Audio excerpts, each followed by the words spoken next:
We're getting an exclusive first look at a new documentary asking the question, where is Wendy Williams? Fans have expressed concern for the talk show queen for years. Deborah Roberts sat down with a member of her family. Here's Wendy! For 12 seasons, she reigned supreme on her unflinching, unapologetic daytime gossip fest, The Wendy Williams Show, with that signature greeting. How you doing? How you doing? How you doing? No celebrity off limits during her often scorching hot topics. Mariah, I don't know who you think you're fooling with this one. But this morning, the 59-year-old self-proclaimed queen of all media is herself the hot topic in a jarring new Lifetime documentary, Where is Wendy Williams? From the start, we witness an erratic and shockingly thin Wendy. This documentary is hard to watch. I know. Very hard to watch. Yeah. I said I wasn't gonna cry because I feel like I've cried enough over the last year and a half. But what people are gonna see is a broken woman who has had the world on her shoulders for so long and just cracked. Alex Finney, Wendy's niece and goddaughter, now breaking the family silence. This is so sad to me. I did a video about her when her documentary came out, and was praying for her and really had some background research about what aphasia is, what dementia is that she has, and I had a really great doctor explaining it and explaining the symptoms, also mentioning about the alcohol and drug abuse and how that also could have exacerbated some of the symptoms. And it's just heartbreaking for me. Many people, scrutinized her type of content. However, I really like the fact that Wendy Williams was a person who, or is a person who went after her dreams. If you look at the documentary, it showed her as a little girl wanting to be in the media, news broadcaster. And what I find is many people who know what they want to be in childhood and stick with it no matter what become some of the most successful people in life, not just in that particular area. They really blow up in that area, but in their life, they become very successful. She had many traumatic experiences. She also was and did, abuse drugs and alcohol, and it overpowered, her in a sad way, because I was really hoping that she would be able to bounce back. And when I heard of what most recently happened, and I'm going to show you that clip, and then we're going to chop it up at the end, I was like, no, I was really hoping that she was going to be able to come back. And, I don't know, I guess that was my wishful thinking. But I'm going to show you the clip of most recent. That is when, what you just saw is what, talking about the docuseries. You got to check it out. I think it's really good. It highlights her career. I used to watch the Wendy Williams Show. I ain't even going to lie. I did. I really used to like that show. I did. I liked how glamorous she was. She was beautiful. She was tall. She had big diamonds. Y'all know I like the diamonds. Diamonds are a girl's best friend. Okay, I did. I liked and even though it was some hot topics, she was tapping in on people, but she also had an angle of investigative reporting. And I didn't think about this until now, because on my channel, I'm not tearing people down. I don't get off by doing that. I like to bring things to people's awareness. I might tag into your tail a little bit if you own some stuff that we need to call you out on, so it can be addressed and can be shifted, especially if it's impacting in the community. However, we don't do that on this channel. I'm not about that. I really wanted to highlight the things that, how commendable she was for going for her dream. Some of it may have been reported as gossip news. However, she still had an investigative reporter's edge, and she revealed some really, thrilling and some really true facts about, individuals on her show. And it was just a tragedy as how things shifted for her, at an early age. And that's an early, there are symptoms of aphasia when it comes to it being an early onset. And that was what she was diagnosed with, and how dementia and how it impacted her. So let me quit talking, because I know y'all attention span ain't but that long. Okay, so let's watch this short clip that we have of what's going on with her. right now. Heartbreaking news today about former talk show host Wendy Williams. New court documents filed by her legal guardian say she is now permanently incapacitated by her ongoing health battles. Heartbreaking news. Wendy Williams is being described as permanently incapacitated due to her battle with dementia and aphasia. Her guardian, attorney Sabrina Morrissey, made the disturbing revelation in court filings.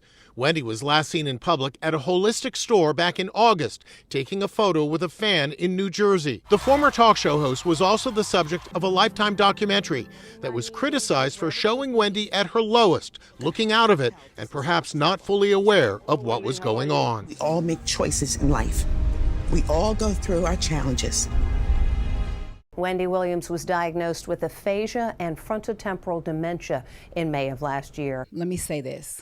So you just heard the complete diagnosis of aphasia and frontotemporal dementia.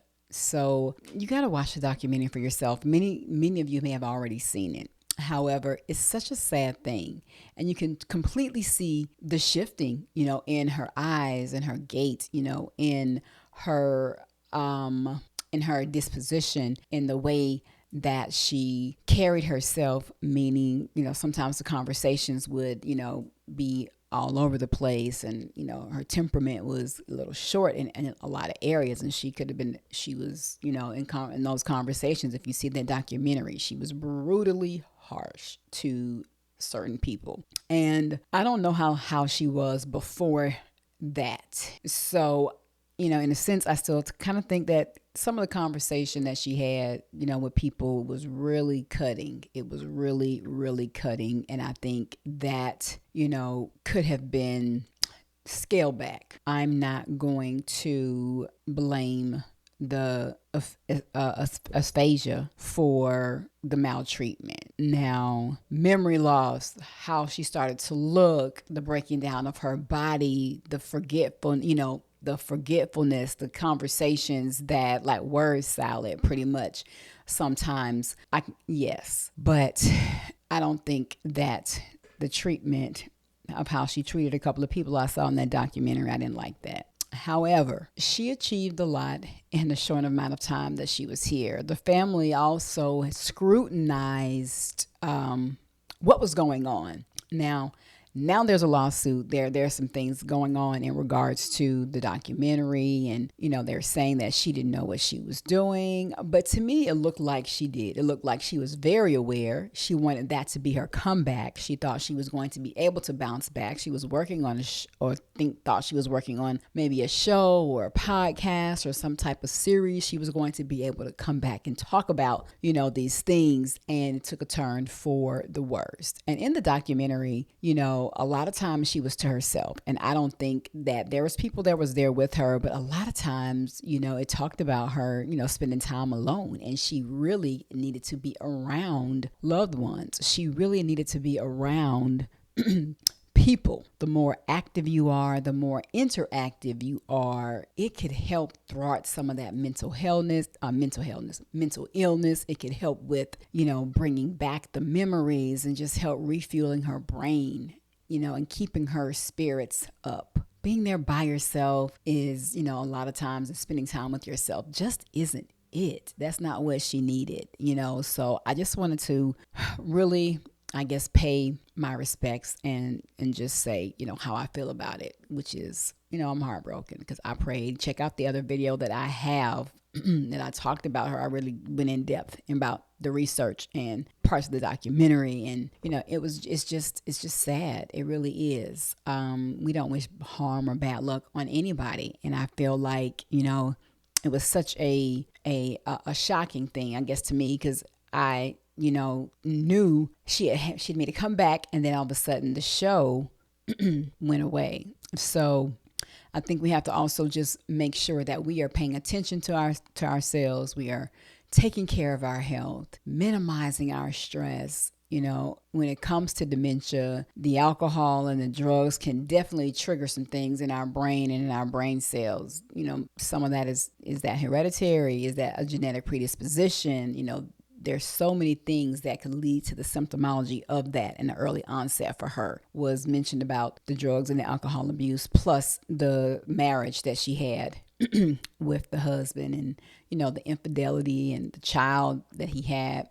So, but I'm glad she had a son. She did have a son. He seemed that he really, really loved her. And he was also dealing with the pain of seeing his mom deteriorate that way and how everything transpired. Go and check out the documentary, guys. Go and look at it. It's sad, but at least you'll have an understanding of what aphasia is. You'll have an understanding of how she still was pushing through. She still was fighting. She didn't go down just you know, without a fight. She pushed through, she kept going, and that's the drive that we have to have, is to push through and to keep going. So shout out to Wendy Williams, sending prayers to her and her family. I wish this was not the case, because I was really rooting for her and hoping that I would be able to see or hear the podcast and shout her out with the congratulations of overcoming. And she did that for as long as she could. So we're going to pray for peace and love for her family. All right, guys. How do you feel about this? Get in the comments section. Please keep it respectful. Let's, you know, if you watch the show, you know, talk about some of the highlights. Talk about some of the shows, the episodes that you may have watched that were like, oh, wow, I didn't know that. Or, wow, she had this outfit on and she looked fire, because the lady was fierce. I don't care what you say. She was dressed from head to toe, and that ring, I don't know how many carats, 10, 15, was a blinder. And once again, to me, it just shows that when you know what you truly want to do in life and you focus and you stick with it, dreams do come true. So let me know what you think in the comment section. How do you feel? Yes, it's a little sad for me. So it is, because I was rooting for her. Love you guys. Like the video, and I'll see you on the next one.